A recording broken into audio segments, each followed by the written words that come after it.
Welcome to the Dave Palma Show, the podcast that revives, restores, and awakens your innermost capabilities. You have the training and the talent to succeed, but do you have the guts to fail? I love what I do. When you love what you do, you want to be the best at it. Today is about the power of you.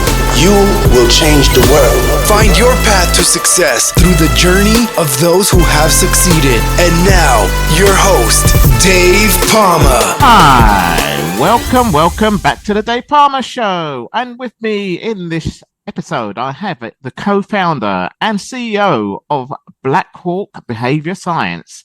And she's also author of the new book, or co-author of the new book, Data-Driven Decision-Making in Entrepreneurship, Tools for Maximizing Human Capital.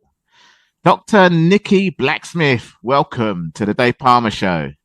Right. Thank you so much for having me. It's a pleasure having you here. Always good to have some content and interviews around entrepreneurship. You know, it's a wider and more specific area where people look at personal development and everything. But obviously, you being an academic, a PhD academic, it's a great pleasure to have you on the show and give your input around the listeners that want that kind of information. So you do have this new book out. And it's quite an interesting topic, which I've not heard too much about because, as it says from the information I've got, people tend to work more on the business and not on the people. And then that kind of has an effect on things. So I think that's a way to sum it up. So just to start it off, what can you tell me about the people data equation that's saving today's startups? Sure. I guess I can start with the most common model that entrepreneurs follow these days is the lean startup model. So they put out a product, and the idea is to gather as much feedback as possible from the users and the customers, and then iterate, and putting the product out as quickly as possible is kind of the main goal to get the sales. That's a very common model. People have been following that for a very long time. The problem with that model is that it omits the most important part of entrepreneurship, which is the person. And the people are the ones creating the products, and they're the ones selling and gathering feedback and iterating. And so therefore, product is only going to be as good as your team and the people that you have. So really important part is not necessarily the product, but the people who are going to create the product. And so I think the focus needs to be shifted to more of a human-centric model of entrepreneurship to really maximize and optimize performance and improve startup rates. Startups, it's very, very easy to fail in today's competitive environment for startups. So with the focus on people that can give a startup a Yeah. I mean, I don't know, with the popular companies that's been around for years and years and decades, like McDonald's and Coca-Cola, I mean, they must have worked on the old model and it's worked. So what's the difference? I mean, I suppose they do have investment in their people, but... Yeah, those are older examples. I don't think the lean startup model came around probably until like early 2000s, 2011 maybe was the date of the publication. There's a book called The Lean Startup Model. And I'm thinking more of like recent examples like WeWork. WeWork, yes. Yeah, that's quite interesting. And Uber, which grew really fast. People put a lot of money in, but Uber had the toxic culture that really caused a lot of problems with their employees. WeWork, I think the book is called Billion Dollar Loser. You can think of Theranos, Elizabeth Holmes, focusing on her instead the product might have saved a lot of trouble for investors. So those are kind of the ones I'm thinking of. Right. Startup model. Yeah. I mean, if it's that model that came from 2000, then we're looking more at the techie type things like Amazon even really, because they were pretty like just before 2000, but obviously Facebook and probably Elon Musk's ex got to be included somewhere. There's some toxicity going on somewhere around there, wasn't there? I think Twitter was all right. It's going all right till he came. Don't say the horrible way. Perfect example of the person. Yeah. Being a large player in the success and failure of the company. He's trying to be mean, wasn't he? Really, when he got in there, I think there was people could probably see it, literally, what was going on, really. But anyway, well, let's not go there too much. But yeah, I get the gist now. I get the gist. But why would this? I mean, in the UK, when I was in the public sector as a firefighter, which you probably gathered, but obviously it can work in public sectors and government jobs as well, kind of. So we had this thing called investment in our people, but it would work because there's no kind of profit in those there's budgets, and obviously grants and things like that goes in, like you imagine in your governments, and going to local government and things like that. And if it's democratically run or Republican run, they complain about it or whatever. But in corporates, it's slightly different, isn't it, really? So, investment in people, but they have to do in public sectors, because it's the people that run the government departments. It's a model. Yeah, it's a model for any kind of business or company, industry or sector. Yeah, I see. Yeah.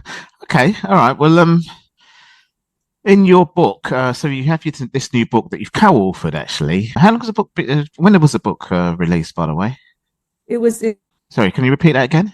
It was. Oh, it was in April of 24. So just a few months. Oh, yeah, very recent then. So the book emphasizes the importance of human capital data in entrepreneurship. So you've mentioned already about human capital data. Why is this often overlooked compared to other metrics like the one we just mentioned? Yeah, so the question is why, really.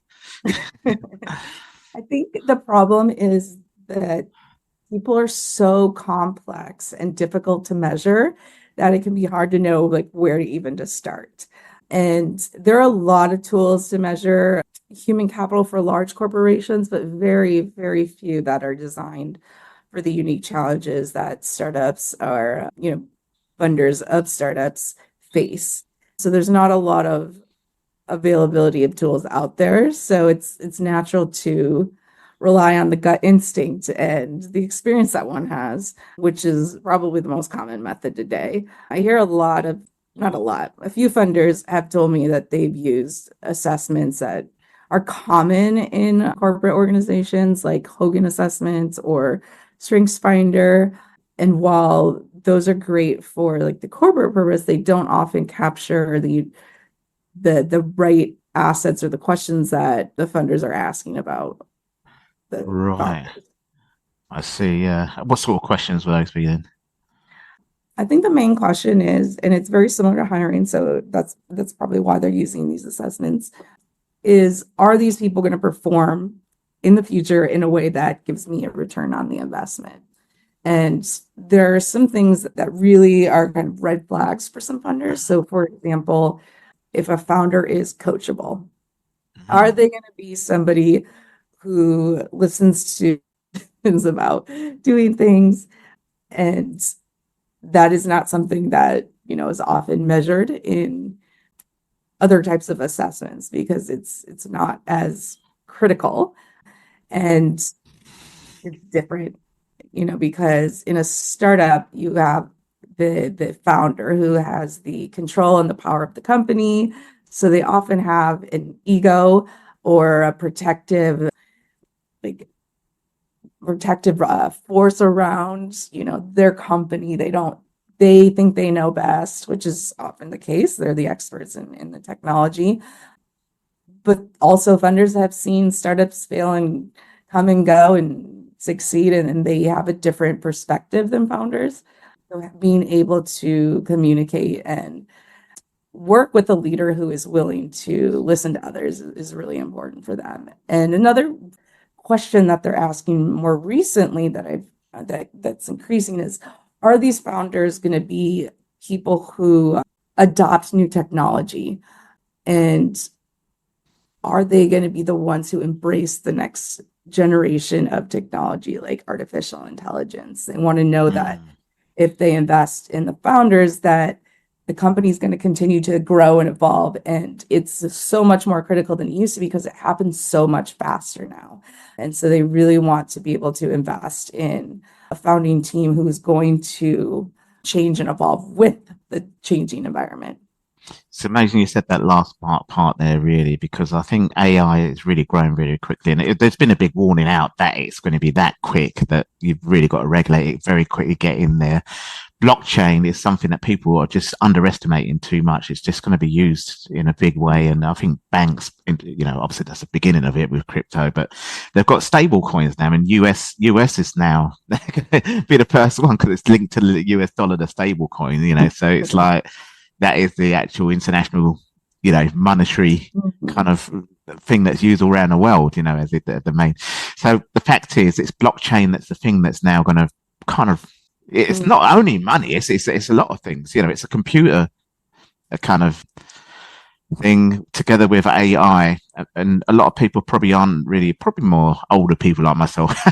I don't look old, by the way, but I know a lot about that. I'll keep abreast of that, so but people that are into gaming and stuff like that, and off their social media, they'll probably be more aware of that. But of course, because I try to keep up with tech, and obviously this podcast, I was more into tech and got this going, and it really exploded during the pandemic, whereas I wasn't really into blogging and I wasn't a writer as such, so it all helps, when you do understand that. But without digressing too much, I see your point. This is, I mean, there's so many people issues you could talk. You could give me any angle. I'll talk about, for example, the change and being able to anticipate the change that's coming. That's so critical for a founder. Yes, exactly. No, I totally agree with you there.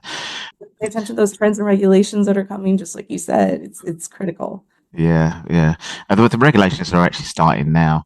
So nobody's really taking much notice of blockchain, but AI is everywhere now. Everybody's even jokingly, on the radio here, for instance, I've got AI. Actually, apparently there's an AI to understand your dog's language now. Oh my gosh.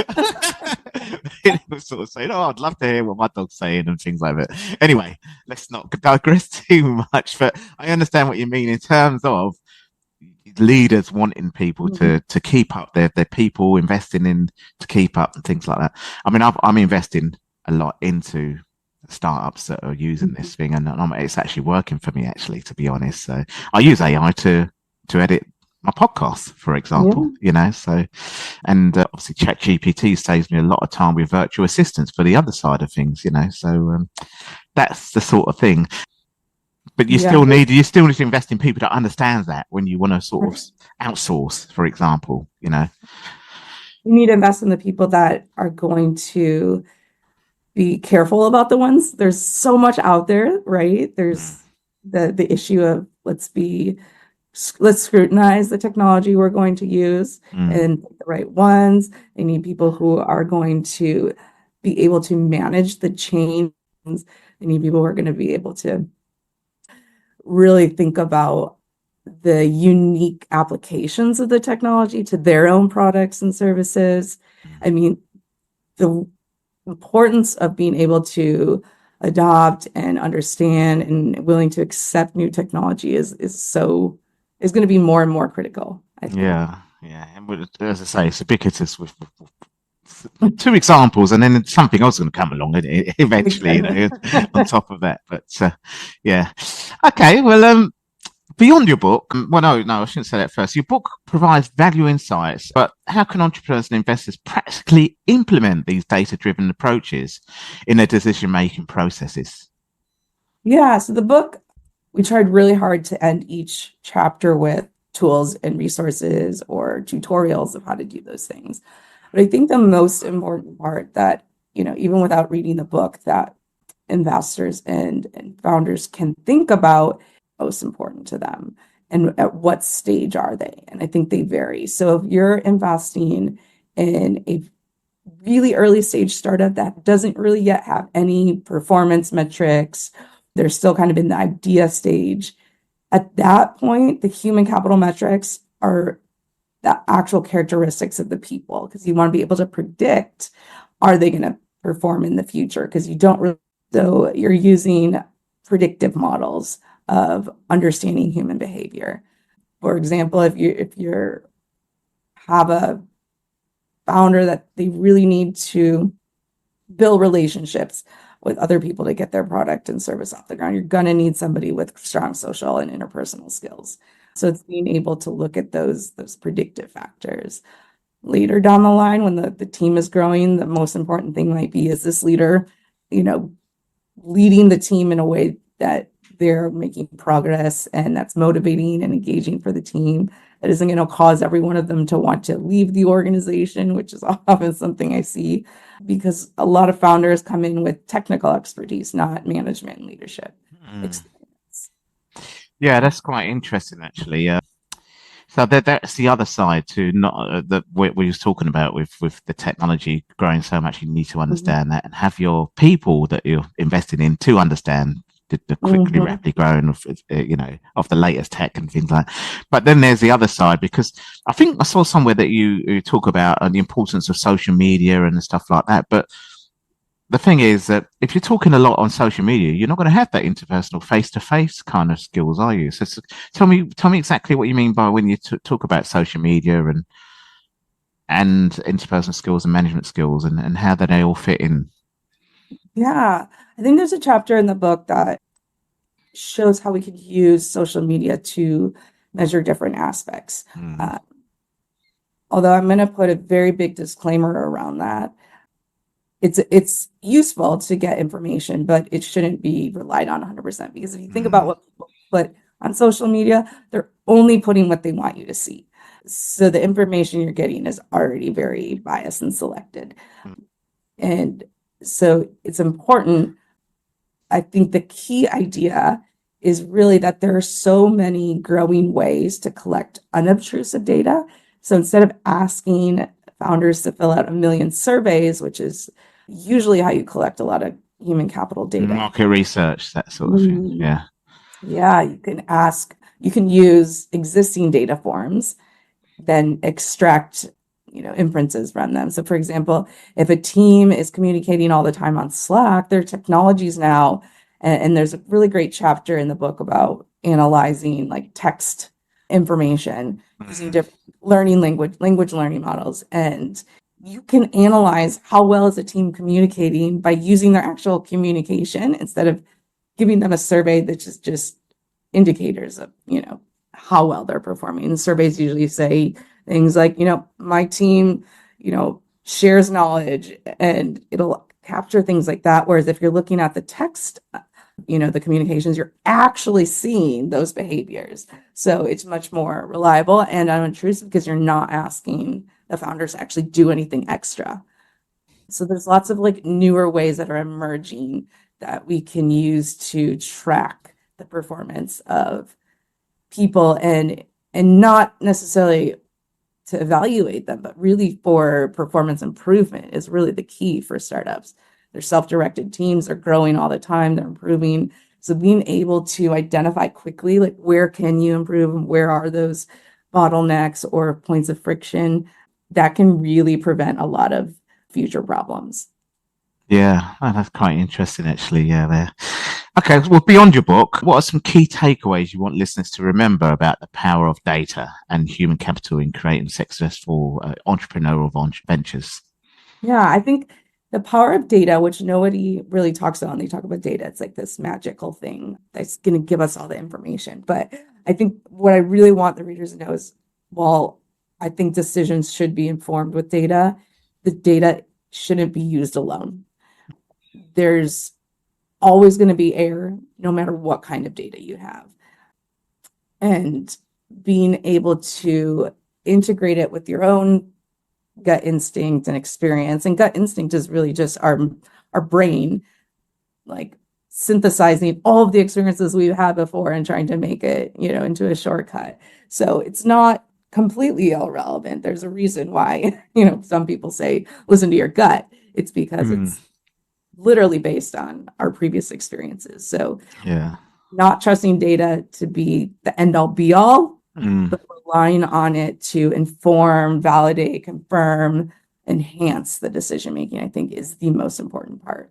And, not overplay. We tend to like to swing, pendulums, like depending on where we're going, but I think data is so critical, but you shouldn't remove that human aspect from the decision making either. Yeah. No, that makes sense. That totally makes sense. And going back to what we were saying, I mean, when you use AI, I mean, for example, in coaching, which obviously I sort of use as a way to monetize my podcasting, and obviously I use my knowledge and experience of my own life into what I offer now. But of course, there are AI coaching and things like that, but they haven't got the knowledge and experience that they can share with someone and build a rapport and the social skills and things like that. So that's probably a classic example of, where even managers have the similar kind of things you need, where you're coaching and mentoring and stuff like that, and leading your employees or people that is investing in the data I think would be helpful for coaches is really think about your coaching relationships, and it probably improves over time the ability to aid your coachee because you're able to get to know them and how they're going to behave or react, and you can tailor your conversations. But if you have an assessment up front, kind of helps you accelerate the relationship building because all of a sudden you have data about who this person is without needing to spend 6 hours of conversation with them. So it can all of a sudden enhance but you're not using that data on its own without your own. Exactly, yeah.